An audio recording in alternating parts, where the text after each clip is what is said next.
107.8 FM radio जय घोष पर स्वागत है, अभिनंदन है आप सबका कार्यक्रम विदुषी में। आपके साथ है आपकी दोस्त समरीन और हमारे साथ स्टूडियो में आज जो गेस्ट मौजूद हैं वो हैं दीपा सिंह रघुवंशी, जिन्होंने भारत की कला और संस्कृति को संजोया है अपनी चित्रकला के माध्यम से। तो आज जानेंगे इनकी कहानी इन्हीं की जुबानी कार्यक्रम विदुषी में। बहुत बहुत स्वागत है आपका। जी बहुत बहुत शुक्रिया। दीपा, जैसा कि हर इंसान के पास अपनी एक प्रतिभा होती है, जी आपके पास भी है। आप बहुत अच्छा लिखती हैं, आप बहुत अच्छी चित्रकला में आपकी एक्सपर्टीज है। तो चित्रकला में आपने एक सर्टेन जनजाति को क्यों चुना? क्यों आपको लगा कि आपको इनकी जिंदगी को अपनी चित्र के माध्यम से लोगों को दर्शाना है?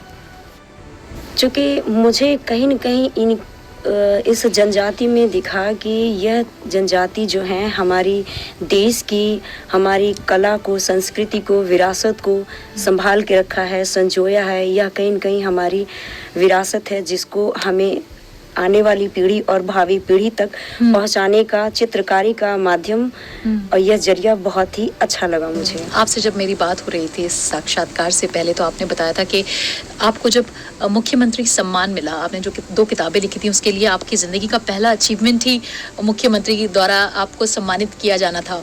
उस वक्त आपको कैसा लगा था और आपको लग रहा था जब आप ये किताबें लिख रही थी कि ये इस लेवल तक जाएगा? नहीं, बिल्कुल भी नहीं। मुझे लग रहा था कि मेरी किताबें इतना ज़्यादा एक समय पर सभी के लिए प्रिय होगी, लेकिन कहा गया है ना कि जब आप किसी कार्य को बहुत मन से, दिल से करते हैं तो वह दिल तक आवाज़ जाती है। और ये चूँकि एक व्यक्ति विशेष कार्य नहीं था, वह हर घर की, हर महिलाओं की कहानी थी जो उनके घर से चलकर आई थी, तो वो हर घर तक जानी थी। कितना फ़र्क पड़ता है जब आपको सम्मान मिलता है? सम्मान मिलने से पहले की जिंदगी और सम्मानित होने के बाद की जिंदगी में क्या फर्क पाती हैं आप? जब आपको एक पहचान मिल गई कि आपको मुख्यमंत्री ने सम्मानित किया है, उसके बाद की जिंदगी में क्या फर्क पड़ा? सम्मान के बाद बहुत ज़्यादा फ़र्क तो नहीं पड़ा, क्योंकि मेरा यह सम्मान मेरे खुद का नहीं था, ये हमारे संस्कृति का था, सभ्यता का, प्रदेश का था, देश का था, उस जनजाति का था, उन महिलाओं का बलिदान का था, उनकी प्रेरणा का था, जो वो हमें प्रेरित करती रही करने का। और सम्मान मिलने के बाद सभी को खुशी होती है, लेकिन एक नाम मिला चित्रकारी के लिए। लेकिन यह कहीं न कहीं मुझे पता था, क्योंकि जब कोई लक्ष्य को हम बनाते हैं तो लक्ष्य को भेदने वाले को पता होता है कि हम आगे जाके क्या करेंगे, कितना करेंगे, उसी के अनुसार कार्य होगा। क्या बात है, आपका बड़कपन है कि आपने ये कहा आपको उसके बाद भी कुछ खास फर्क नहीं पड़ा, आपका फोकस आपका काम था। आपकी जिंदगी में आपको कब पता चला कि आपका जो शौक है वो चित्रकला की तरफ है? या कौन आपके लिए एक इंस्पिरेशन की तरह काम किया? जिंदगी में बहुत सारे कार्य ऐसे होते हैं, या तो इंसान कभी शौक में करता है या मजबूरियों में करता है। एक वक्त ऐसा आया था कि मुझे अलग कुछ करना था, अलग जाना था, तो वो राह मैंने चुनी। अपने मनोरंजन के साधन के रूप में मैंने कला को चुना कि मैं इसके साथ मैं खुश हूँ, क्योंकि मुझे प्रेरित करने के लिए मेरे पास कुछ नहीं था कला के माध्यम। मैं जब कला बनाती थी तो खुद से खुद को प्रेरित करती थी कि मैंने एक अच्छा कार्य किया है, इसमें अपने जीवन के हर रंगों को इसमें सजाया है। हर रंग की अलग अलग भाषा होती है, परिभाषा होती है और बोल होते हैं। हर रंग का एक मतलब होता है, मजहब होता है। कहीं रंगों के इतने मायने होते हैं। सफ़ेद हमारी शांति का प्रतीक, तो लाल हमारे प्रेम का प्रतीक, तो वो हमारे जीवन के अधूरेपन को हमेशा पूरा करता रहा है। दीपा, यूं तो जिंदगी भर हर इंसान कुछ न कुछ अपनी जिंदगी में करता रहता है, अपने लिए, अपनी खुशी के लिए या फिर दूसरों के लिए। हर जिले से लोग मुझसे जुड़े हुए हैं जो कला को जानना चाहते हैं, सीखना चाहते हैं और इसमें बढ़ चढ़ कर हिस्सा लेते हैं, क्योंकि अपनी लोक शैली है या लोक जनजाति है या राम है जो सभी के लिए प्रिय हैं। सभी लोग अपने विरासत को समझते हैं, संस्कृति को समझते हैं। वो कहते हैं ना कि हम अकेले ही चले थे जान बेमंजिल, मगर लोग साथ आते गए और कारवां बनता गया। तो जो आपकी ये टीम है ये साफ जाहिर कर रही है कि आपका जो काम है, जो आप कर रही हैं, उससे लोगों का जुड़ाव है।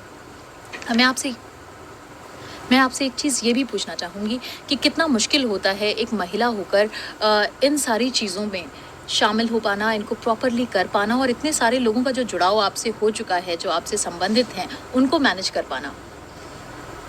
मुश्किल तो बहुत रहा है, चूँकि घर भी देखना और इस इतनी बड़ी बीड़ा को लेके चलना कि हाँ, हमें सभी के लिए करना है, सभी को लेके साथ चलना है, तो इसमें बहुत एक लंबा टाइम लगता है, जिसको कर पाना थोड़ा मुश्किल होता है। लेकिन कहते हैं ना कि जहाँ चाह वहाँ राह, तो चाह इतनी बड़ी शक्ति है कि अगर आप जो चाहो वो कर सकते हैं। तो वो हमारी चाह में इतनी शक्ति है कि यह मुझसे कार्य हो सकता है। आपसे बातचीत से पता चल रहा है कि आपकी ज़िंदगी में कितनी ज़्यादा मसरूफियत है। तो आप अपने लिए वक्त कब निकालती हैं? मतलब ये तो हो गया आपका काम का पक्ष, लेकिन जिसमें इंसान खुद को जीता है, जिसमें वो अपने शौक़ पूरे करता है, जिसमें वो अपने लिए वक्त निकालता है, अपनी फैमिली के लिए, अपने दोस्तों के लिए वक्त निकालता है, वो कैसे निकाल पाती हैं आप? कार्य इसी दौरान ही मैं निकाल लेती हूँ, क्योंकि यह हमें कहीं न कहीं इसको करना अच्छा लगता है। यह हमारा शौक़ है, हमारी हॉबी है। तो इस कार्य में इतना मैं रम गई हूँ कि बीच-बीच में अपने लिए समय निकालती रहती हूँ। आगे की भविष्य के लिए कि हमारी क्या कार्य योजना है या मुझे और आगे क्या करना है, इसमें हम करते रहते हैं। और हमारे साथ इस वक्त मौजूद हैं दीपा सिंह रघुवंशी जी, जो चित्रकला और लेखन में एक्सपर्टीज़ हासिल कर चुकी हैं बहुत ही कम उम्र में, और इनसे बातचीत हो रही है कि कैसे इन्होंने अपनी ज़िंदगी में चित्रकला और लेखन को आगे बढ़ाया है। आप ये बताइए कि आपके साथ कितने लोग जुड़े हैं क्योंकि ऐसा नहीं हो सकता कि एक इंसान जो है वो इतनी सारी चीज़ों को अकेले करे। तो क्या आपके साथ पूरी टीम है?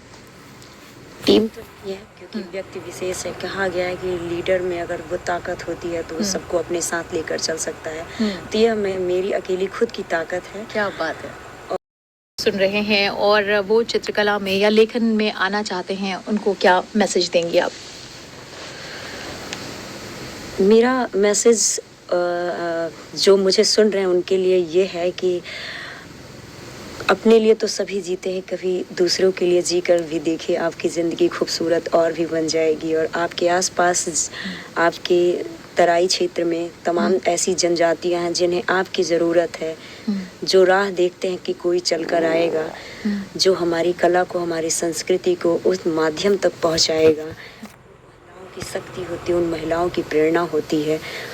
जी, बहुत बहुत शुक्रिया दीपा, आप आई, आपने हमारे लिए वक्त निकाला, हमारे श्रोताओं के साथ आप जुड़ी, इसके लिए बहुत बहुत धन्यवाद। और इसी के साथ हम अपना ये कार्यक्रम को यहीं पर विराम देते हैं। विदुषी के अगले अंक में आपसे फिर मुलाकात होगी किसी नए मेहमान के साथ। तब तक के लिए अपना ख्याल रखिए और सुनते रहिए रेडियो जय घोष। धन्यवाद।